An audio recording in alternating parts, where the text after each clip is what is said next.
Well, good morning, friends and neighbors. Welcome to Haiku Friday. Today is January 31st, 2025, and I'd like to welcome you to this creative safe space, this underground lair, this secure and undisclosed location, which would take you about maybe 2 minutes worth of work to figure out where it is and where we're broadcasting from.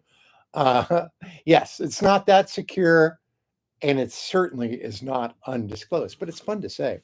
Well, let's get started with some haikus. Now, we have this morning, our first haiku is from um, a new haikuist, not a new person in my life, but a new haikuist. And this person's name is, and I'm trying not to butcher this, Ashuv Yahoo.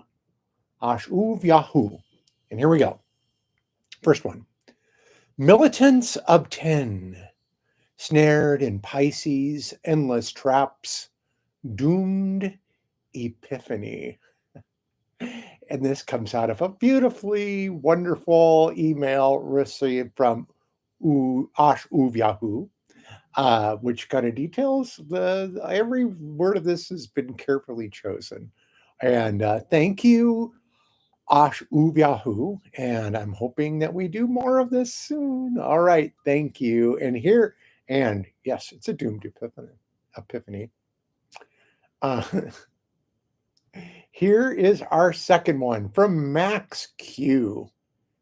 She's shedding her skin, as all snakes are wont to do. Metamorphosis. And I just realized I don't know if I'd looked further back to see if there were more from Max Q. Max often sends more than one, but I'm sorry if I missed that, Max. We'll get it next week. I don't think there were more. I think I'm pretty good about putting those up there, but maybe I missed it. Here is one from Rico-san. Rico-san writes, "The revolution happening before our eyes will be televised." Oh yeah, I think so. Hmm. Who lives in a pineapple under the sea?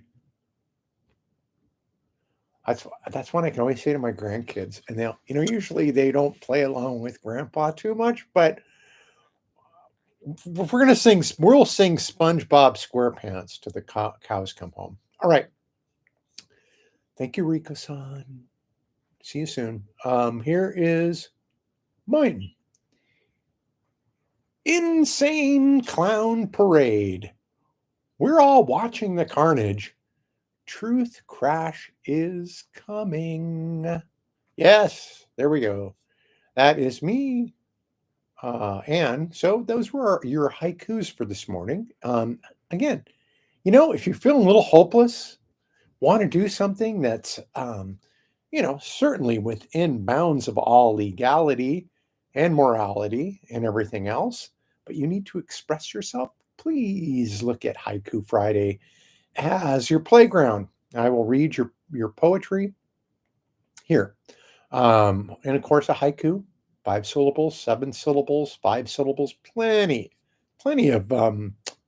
of examples right here, and you can find many more. But you know what? It's a good exercise. It's good for your brain. Keeps you thinking about things, but not, from a distance, holding things at a little bit of a distance and examining things. I think haiku might save us all. So, um, that concludes this very formal portion of Haiku Friday. And we will continue with just kind of talking about what's going on with me, with you.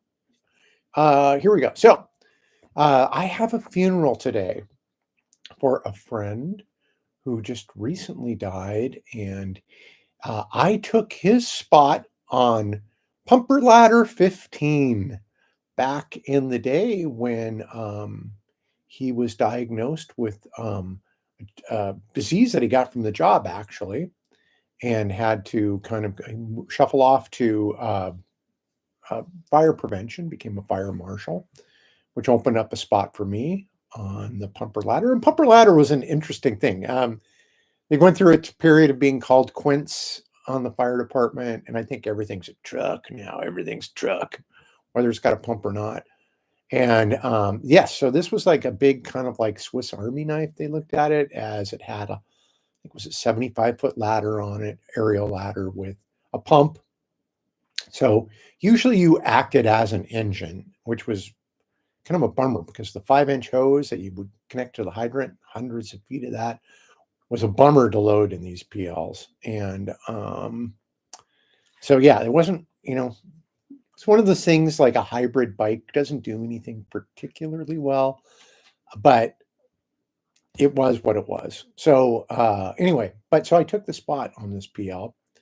And that was my first assignment on the fire department. I wasn't even off of probation. I was so lucky to get assigned early. I think I was right in a training slot and they just kept me there. All right. So enough of that, but I'm going to go see my friend's funeral. I participate in it. So reality is catching up with us, isn't it? The news media did such a great job of hiding President Trump's dictatorial delusions as well as his plain nuttiness. They did a great job because they needed a horse race. And, no one wants to be called the liberal media. They knew if they could cozy up to these traitorous fascists that, maybe they would be kinder to them. Maybe they would look a little, you just can't say bad things. Well, guess what? You didn't do your job. So here we are now, and they're desperately trying to become relevant while they can, and it's probably too late. So what have we seen in just the last week? Well, we saw a plane crash being blamed by the madman as possibly a cause of DEI. And when he was pressed in the press conference, are you saying this was DEI? And he was like, well, it's possible. Anything's possible. It could, just common sense is possible. And why the news media doesn't push back and say, well, okay, so you're saying it's possible. Like, it's possible that you snuck into the control tower and purposefully crashed those two planes, that kind of possibility. But they won't do that. They won't do that because they have to maintain their decorum in the face of lunacy. So I am hoping that they grow a set sometime and actually take him to task and treat him as the ridiculous dumbass that he is. All right, so I'm hoping that's going to happen. So we saw the firing of the feds, which really unified federal employees. They got offered a whole really terrible buyout, and then they got threatened. It was all written by Elon Musk. And, it would have cost the government, I don't know, like maybe $1 trillion to get rid of all these federal employees. And guess what? They're doing a job for you. These federal employees are doing things. So all the contracts that go to road repair for the freeways, everything's going to come to a stop if they take them up on these buyouts. Which, if it hasn't dawned on you by now, he's not just out to kill trans people and immigrants and African American people. He's not just out to kill them. He's out to kill all of us. And that is becoming more and more obvious every day that this is the plan. And as he attacks trans people, but that's pretty the blatant stuff in the news. Maybe some people who are not transgender can say, phew, at least it isn't me. But in the meantime, seeing the dismantling of the FAA, the Department of Transportation is slated to be hired by a reality TV show star who has no experience. Like I said, firing of feds, air traffic controllers are federal employees. Probably going to get rid of, postal service, all this stuff. The freezing of the funds happened last week too, right? And that was kind of fun as people realized I might not have health care anymore. I don't have food. I don't have all of these things because of, this outage, which just happened to be it was just a mistake. No, it wasn't. Happened the exact same time that he announced these things. So all this stuff is going on, and I think people are beginning to wake up that they're coming. He's coming for all of us, and more than likely because of who has the PP tapes, his boss, and maybe it's not just that they do share a common outlook in life, Vladimir Putin and Donald Trump. And I guess none of this should surprise those of us who know that we've been watching the lawlessness of a criminal for a very long time. Some people are saying he didn't win this election. Well, I would say at this point, doesn't matter. Doesn't really matter because he's in there, number one. Number two, if he, I mean, I don't think it matters at this point. I think everybody's just shell shocked, which was the point. All that he tried to say that he knew nothing about Project 2025, and now all these zealots, who, by the way, believe in that there's an end time coming, and they can't make that happen fast enough so the rapture can come and leave the rest of us here. These antichrist people who call themselves Christians, who basically hurt Jesus Christ every time they open their mouths. And one of whom is now the press secretary. She gets to wear a cross, a golden cross, and bear false witness every time she opens her mouth. So, oh yeah, and so they pulled us out of the World Health Organization. So how does that go? I mean, so add that to the list of ways that they plan on getting rid of us, all of us. So you can go by disease, airplane crashes, maybe you don't have a place to live or groceries. All those of us who are on pensions, see how those do when the stock market crashes. So those of you who worried about the way the Palestinians were treated, which was wrong, but couldn't vote for Biden and helped Trump win, well, I guess you're kind of finding out, right? So anyways, all to say, we're going to be happy warriors here, because to fight against evil, that's movie stuff, and it's right there in your face. Now, I am an adherent to nonviolence. And now, is nonviolence effective? I don't know. But I do know that I don't think I would have a very hard time uh, the way I would feel about hurting somebody, um, or doing something to their property. I don't believe in that. So the nice thing is, everybody is so sheltered and so hidden these days, and so afraid and so cocooning, that it doesn't take much to do these acts of nonviolent awareness. You can stand on the corner with the street sign, or with the sign. You can sing a song. You can do all sorts of things that just throw the system awry, and which I'm doing, which I'm not going to talk about here. Anyways, let's not normalize insanity. If you are a person of faith, take your faith back. They already stole your flag. Don't let them steal your faith. I find, not to get preachy, but I find a lot of solace in my formation as a child and as an adult, and part of that is faith. So, talk truth wherever you can go and do that. I'm saying that very much from a position of privilege. Even though I am a trans woman, I'm white. I have some money.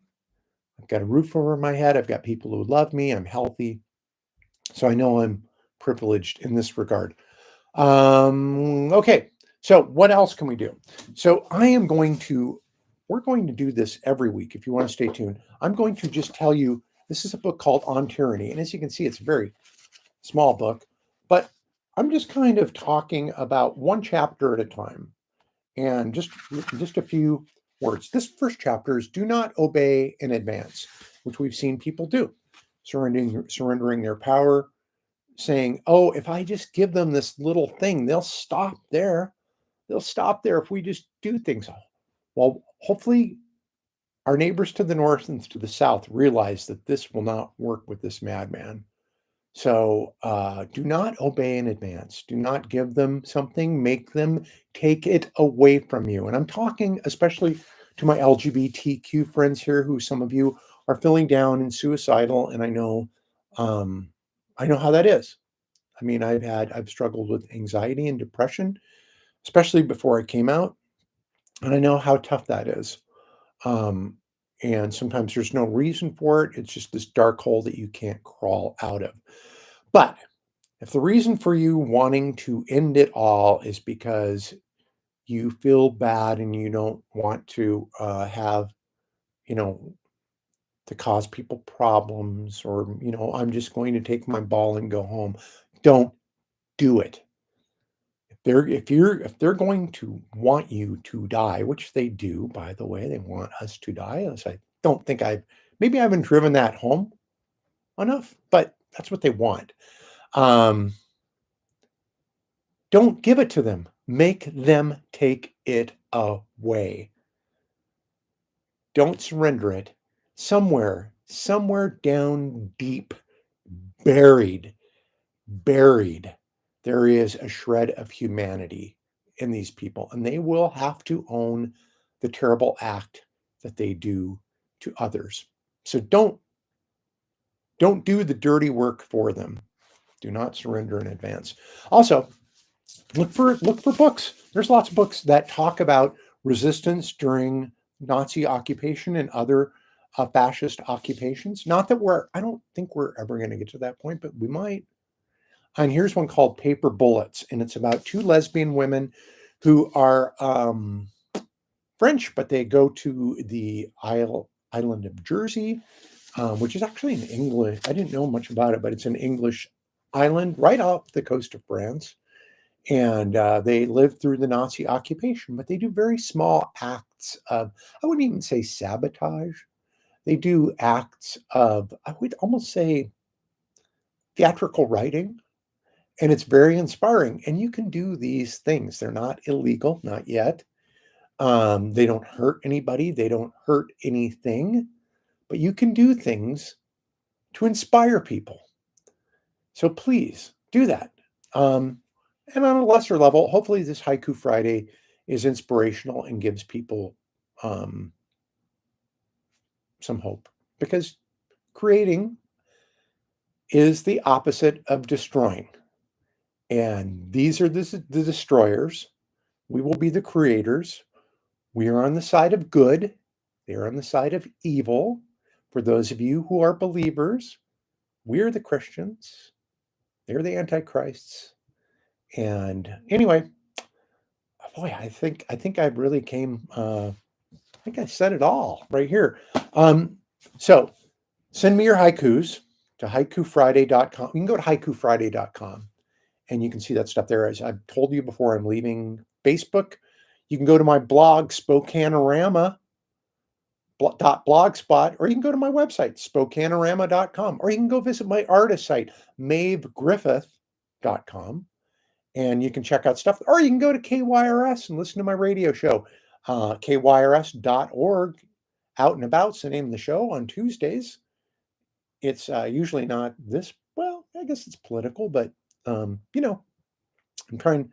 So, and if you don't like me talking about this stuff, let me know. Not that I'm going to change, but I might. I might. All right. Thanks, everybody. Thanks for tuning into Haiku Friday. I very much appreciate it. Fight the good fight. Stay in it. We're in it to win it. Bye for now.